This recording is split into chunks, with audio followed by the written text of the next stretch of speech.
I Tan. told you no after-hour escort. Oh, What's this? It's the new AI-generated roller coaster. oh, you mean like VR roller coasters?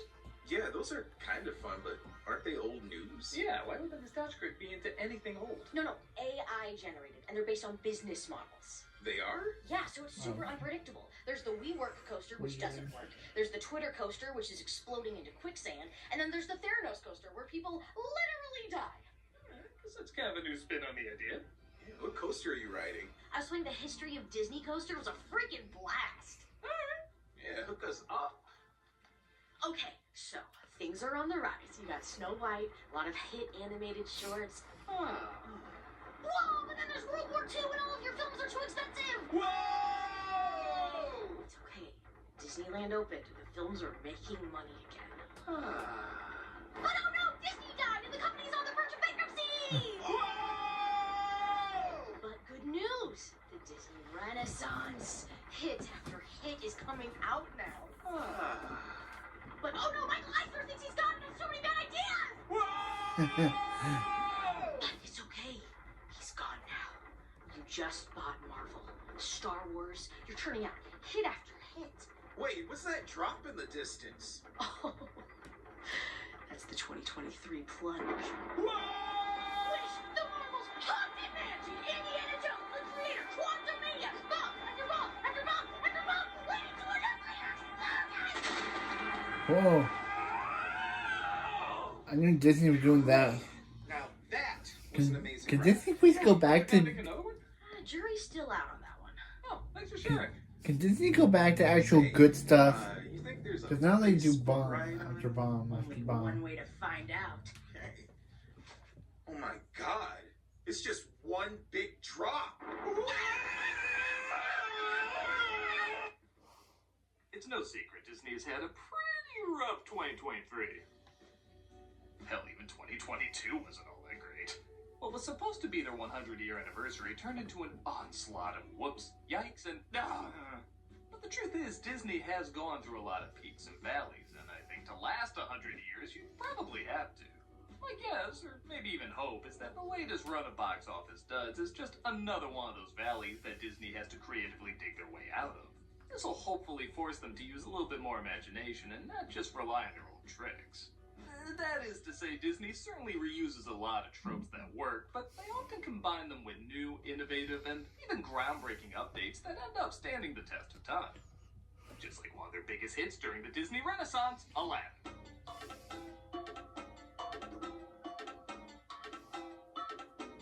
Released in 1992 after some huge box office hits, people were hesitant about whether or not Aladdin could keep Disney's winning streak going. After all, not every animated film they were releasing was a hit, and remember, this was the first time Disney was attempting to push out an animated feature every year. This was a relatively new idea, though. Thankfully, though, the quality kept strong with beautiful animation, catchy songs, and an even bigger emphasis on humor. Films like Little Mermaid and Beauty and the Beast certainly had funny moments, but you wouldn't describe them as comedies. This was the first comedic-centered adventure in the Disney Renaissance. Much of the cast was from a comedic background, the drawing style was more zany, and the fourth wall was broken more than usual. All these years later, though, does it still live up to its reputation? Well, let's dive on in and check it out. After all, I think Malcolm and Tamara are going to be on that drop for a while. I am still falling! Let's take a look at Aladdin. The film opens with the classic song, Arabian Nights. I think most people know they switched out the opening lyric as soon as it came to video. Where they cut off your ear if they don't like your face. It's barbaric, but hey, it's home. Where it's flat and immense and the heat is intense. It's barbaric, but hey, it's home. Look, you're gonna have to put this up before the movie anyway. Why not just keep the original badass lyric? Ryland Blaine's plays the dual role of the market salesman and the genie. As it was revealed years later, he was gonna be the genie in disguise. Wow. Salam and good evening to you, worthy friend. I really wish they kept this twist because it would match the blue color scheme and, well, who is this guy? How does he know what went down? I just assumed this was Kazim's brother, like you were saying. And that's how I never got my $20 back. But you waited for an hour of preview, so I might as well tell you how the rest of the story went down. It begins on a dark night. The royal advisor named Jafar, played by Jonathan Freeman, awaits a device that will lead him to the Cave of Wonders. You are late. 1,000 apologies. You have it then. Okay, seriously, is ASM Jafar a thing? Because we need some bowls to collect some melted ears. I had to spit in your throats, but I got it. Hey, that kind of talk is fine for 90s G, but that's way past thematic elements from modern PG. The device leads them to the Cave of Wonders, and at this point we were pretty impressed with the CG ballroom in Beauty and the Beast. But this was like that scene got possessed by Pazuzu. This was pretty badass when we first saw it.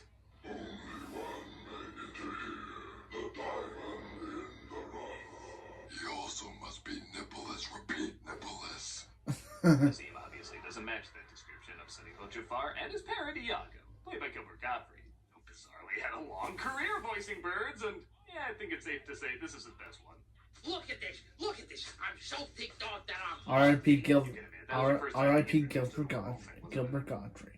Jafar vows to find this diamond in the rough, which brings us to Aladdin, played by Scott Weiner, stealing his literal daily bread out Steve running the from Full House. Have your hands for a trophy, street rat. All this for a loaf of bread? Hey, careful, the prisons they send you to for that have a sixth sense of torture. Follow to the letter your itinerary. This badge of shame will show it till you die. Gotta eat to live, gotta still to eat. Otherwise we get along. So I know it's gonna sound weird, but I'm a little torn on this character. Everything about him, particularly his voice, stands out as a 90s Californian sports star. It Extreme. does feel like Disney pandering to what was popular at the time. And now with Steve Defendi, we've feast, alright. But he is really charming. The world shows right off the bat it's not meant to be taken too seriously. Whoa. And it is fun watching how this guy outwits the guards in both a smooth and clever way. But bluntly, I want to hate this perfect smiling jock with all the right moves. But they do a little too good a job making him a perfect smiling jock with all the right moves. Won't get away so easy. You think that was easy? I'm easy. I mean, you said that. One jump ahead of the hit, man. One breath ahead of the clock. It probably goes without saying, but the songs are pretty great. All memorable toe tappers that help create a world that, again, is more a Saturday morning cartoon take on Arabian Nights, but when are they indicating it's not that? Okay, so I'm not gonna make this meme joke that's been circling the internet for a while. I'll just say, if Jasmine's wearing something similar to what they're wearing, then they're princesses. That's what I'm sticking with. I mean, come on, would the reverse make sense that Jasmine was, Another suitor for the princess. I hate being forced into this. Good luck marrying her off. I'm only making this worse. I'll just say, look at our penis building and move on. Aladdin gives his Wow. bread to some children on the street, which, yeah, how's a guy that built surviving on scraps? Then again, what number of boo is that? And also ends up saving them from an angry prince. You were born a street rat. You'll die a street rat. And only your fleas will mourn you. We're on a non-talking basis.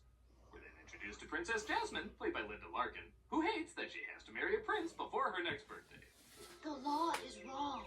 You've only got 3 more days. That's the same number of days that Christmas will be ruined.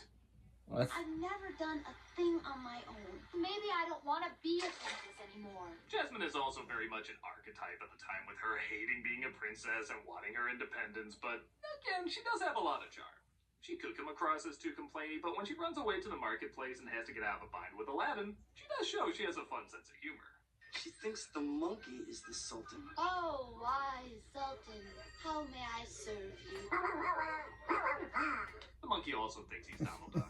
Aladdin and her also surprisingly have really good chemistry. You do kind of stand out. I mean, It's a fast romance like a lot of Disney films, but they do make every moment count. Sharing very similar, but in many respects opposite scenarios. You're not free to make your own choices. sometimes you feel so You're just trapped. Oh my god, we must be the only young people who think this way. Tell me, do you think parents are dorks? You don't seem to know how dangerous Agrabah can be. I'm a fast learner. Yeah, you run away forever and you don't bring any money with you. You pick up how things work very fast. In all seriousness, though, these scenes do work. Consider the film's main attraction, Ronald Williams' the genie, doesn't enter the flick until about 40 minutes in. These two are doing a pretty good job keeping you invested until then. They don't have to Sleeping Beauty where most of the screen time is on the side characters. They can hold their own. Here you are. Things get complicated when the guards find them, resulting in the line Scott Weiner says he can never escape from. Do you trust me? What? Do you trust me? They'll hold up their phone and say, will you just give me a do you trust me? So I'm like, do you trust me? Now can I go to dinner? I can't even imagine that type of life. And Aladdin is Captain. back, credit card. You'll have to take it up with him. Believe me, I will. Oh, Oh. somebody needs to fart. Jafar? Jasmine demands Jafar let him go, but he says his sentence has already been carried out. Death. By beheading. Whoa.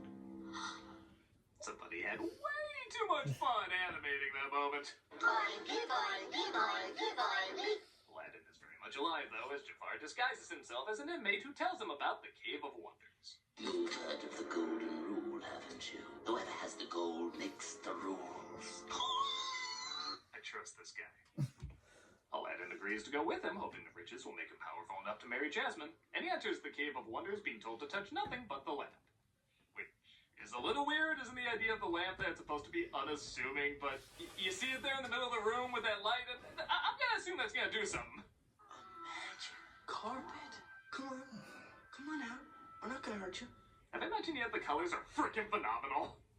This is why something like Wish is even more disappointing. The color palette isn't awful, but it all kind of blends together. This just leaps out and punches you with vibrance. For a setting a lot of people just associate with brown sand, these are some of the most illuminating colors you'll find in any animated film. The CG on the carpet surprisingly holds up pretty well too, blending into the style of the film, but also having a fair amount of personality. Now. Abu touches one of the treasures, though, resulting in the cave collapsing. Yeah, you know you wanted the ruby so bad, out with it. Time to create everybody's least favorite level in both video game tie-ins. Speaking of which, the effects do start to look a little Disney Quest. But we didn't even know we could get dinosaurs yet, so you give them a little wiggle room. Your eternal reward. Jafar betrays Aladdin, but Abu steals the lamp back. Which I am glad, because this was all pretty much his fault. I think it's good he redeems himself. And we're introduced to the character who clearly needs no introduction. Genie of the lamp! Right here, direct from the lamp. Right here for your very much wish fulfillment. Would you believe none of this was improvised? You know, I was walking around the house, just thinking about everyone watching knows the iconic genie in this movie is voiced by Robin Williams. And what can I say that everyone else hasn't already said? He's funny, he's energetic, he's charming. It's so cool they animated so much of his off-the-cuff improv.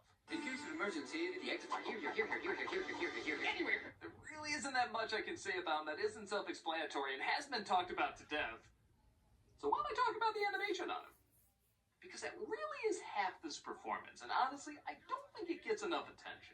Williams deserves all the praise he got for this, but the animation really shouldn't be overlooked. The line work was based around one of my favorite artists, Al Hirschfeld, which they would also use for inspiration in Fantasia 2000. This allows for a lot of curves that naturally lead you into every transformation. It's almost like that little tail that makes into most genie drawings before this film is the natural design of this entire character. He moves like a smooth combination of water and smoke, like every impression melts into the next. The lighting also really helps him stand out like a firecracker in fog. Something very naturally loud, but also very joyful and mysterious. You both know exactly what you're gonna get, but are constantly surprised as well, matching the genius of Williams' performance. If you want proof how much time and effort went into this, look at the direct-to-video sequels. They're not nearly as good or move nearly as elegantly, even when Williams returns to do the voice. Now, that's not their fault, that's just the budget and time they had, but it gives you an idea how much effort went into making this look as alive as it does. Sorry to gush about it so much, but like I mentioned in the Great Mouse Detective review, this is one of only 3 animated characters I can think of where the animation is so good, it's like a visual translation of the actor's voice. All these years later, it's still breathtaking. Aladdin tricks the genie into getting them out of the cave without using a wish, which the genie admires but says he gets no more freebies. What would you wish for? Me? A better lawyer to look over my contracts. Genie says he would wish to be free, but knows it'll never happen because someone has to wish him out. Aladdin agrees to do so after he uses his other 2 wishes, and he decides to use his first wish to transform into a prince. I wish for you to make me a prince. All right! I think we have one more generation before people start asking, what was the 90s referring to with that? He turns Aladdin into a prince, Abu into an elephant, this pile of toys into an Easter egg. But Jafar tries to get the Sultan to marry him and Jasmine so he can still take the throne. You will order the princess to marry me. I like this moment because it is funny what snaps him out of it for a second. But you're so old. The princess will marry me. But it does also show the magic's not perfect. Why doesn't he just hypnotize the Sultan to hand over the crown? Well, because like Disney in 2024, we have no idea how long the magic's gonna last. So it does make sense he would use the hypnotism as a helper, not the entire plan. What is that? But the genie interrupts them, announcing the arrival of Aladdin as Prince Ali. Don't they look lovely, June? Fabulous, Harry. I love the feathers. I say we have... Nope, no generations left. I have no idea who those people are.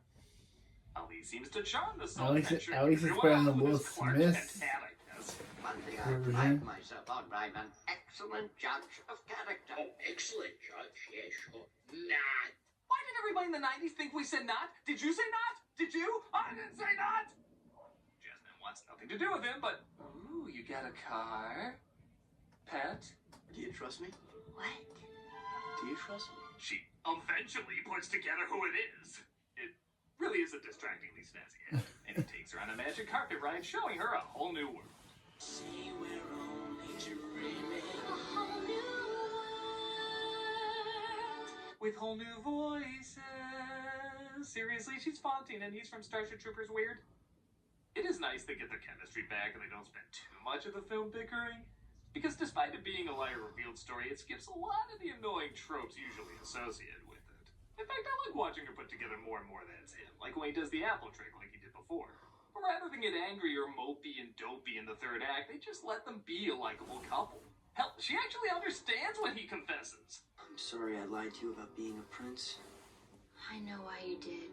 So it is nice most of this film we can see them just be the likable characters that they are. It's all so magical. You can see me also singing for Milan down there. The romance is interrupted, though, when Jafar has his men throw Aladdin into the river. Meaning Genie has to grant a wish to save him. I can't help you unless you make a wish. You have to say, Genie, I want you to save my life. I'll take that as a yes. Assault Genie on the case. Better call. Well, that's going on. Better Jafar call gets Genie. hypnotized at the Sultan to marry off Jasmine to him. You're speechless, I see. A fine quality in a wine. What an asshole. Wow. Aladdin confronts him, though, revealing his evil scheme. But Jafar puts together who he really is, and Aladdin puts together he can't free the genie. Aladdin! You've just won the heart of the princess. What are you going to do next? I'm going to name a controversial app after you. Aladdin says he can't free him because everyone thinks he's a prince and he needs that security blanket. Now, yes, there's a lot of ways around this and a lot of other wishes he could make to make this work. But remember, this is only in the span of a day. At least he has, yeah, in the reboot, in the remake, he comes off as much more of a jerk in that one rather than this one, where he's causing him to take over as Sultan. Genie! Go! Sorry, kid. I got a new master now. But a pretty sweet look, right? A bad genie. I love how quickly the Sultan starts to bow as Jasmine fights back. You will bow to me. We will never bow to you. What happened to the Queen? She's clearly the one who knew how to run this place. Get your hands off her! Prince Ali, yes, it is he, but not as you know him. I think it's a testament to the great casting that so many people associate this as one of the great villain songs when it's not even a minute long and it's literally just the Prince Ali song with different lyrics. That's the power of Jonathan Freeman, though, just owning every moment he's in. Like, honestly, all the actors owning every line they have in this film. Say hello to your precious Prince Ali! Aladdin is sent to the ends of the earth. Go wee! Yeah, not the best lyric. As he uses carpet to snuck away with him to fly back. Jafar imprisons the Sultan and Jasmine, forcing them to wear... Yeah, Hollywood had a phase. Hollywood had a phase. On the arm of the most powerful man in the world. What you say, my dear? We both share the same eyeliner. What? Aladdin tries to sneak in as Jasmine tries to distract Jafar. I never realized how incredibly handsome you are. She's 15. It's all just lines. They always get an adult to play her. I don't think anyone cares. Nobody's gonna change their porn now. Jafar notices Aladdin breaking in, though, and attacks him with puns. Don't toy with me! Things are unraveling fast now, boy! I'm just getting warmed up! Jafar, you piece shit! A piece of shit am I. Mr. Hanky. Coolest bits of animation in the movie. Perhaps you'd like to see how snake-like I can be. I have nothing more to say about that. It just looks awesome. He transforms into a giant snake to give us an epic battle.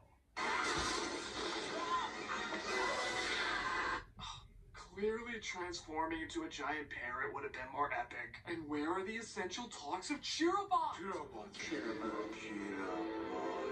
Aladdin tricks Jafar into turning himself into a genie. Sure. So and Iago to be imprisoned in the lamp. Get your blasted beak out of my face! Oh, shut up, you moron! When I come back, I better be the only character to get an arc in the sequel. Aladdin says he has to stop pretending to be something he's not, so he uses his final wish to free the genie. Which, again, you could just hand the lamp to Jasmine or the Sultan or whoever to make some wishes, but William's acting is just so sweet. I'm gonna miss you, no matter what anybody says. You'll always be a prince to me. I know I can't downplay I'll be back in the sequel. I'll be voiced by Homer Simpson, and then in the third movie I'll be voiced by my original actor. And even in the TV show I'll be voiced by Homer Simpson. These softer moments, while viewed, do go a long way to balance things out. The genie's shackles are removed so he can put them back on in the spin-offs, but the Sultan has an idea. It's that long. What's the problem? Father? Well, am I Sultan or am I Sultan? So I don't have to get married? Don't be stupid, of course you do. Today, I'm just changing the detail. It doesn't have to be a prince. Still seems awful. Well, they are awful. Made you look. What? Look forward to the next 2 opportunities. We don't reveal why this guy only has 4 fingers. And that was Aladdin. Over 30 years later, it's still pretty top-notch. I can't say it's one of the groundbreakers like Fantasia or Snow White, but it continued the tradition of excellence we were starting to expect once more from Disney. It was just different enough to surprise us, but similar enough to the past Disney films to make us feel right at home. The energy is high, the animation stunning, the characters charming, and the comedic acting so good, I really can't do it justice. It's just good, creative entertainment that's still being celebrated all these years later. It's funny, it's adventurous, it's amazing to look at, it's a wonderful Arabian Night. And maybe Disney will look back and remember what made films like this so special, with hopefully other studios following in step. So, any other good new company rides? Well, there's this new one we haven't tried yet. It's the Warner Brothers ride. Ooh, let's try that. What do you see? Nothing really. Yeah, it's kind of like we're melting into the Warner Brothers logo. Whoops. What? The channel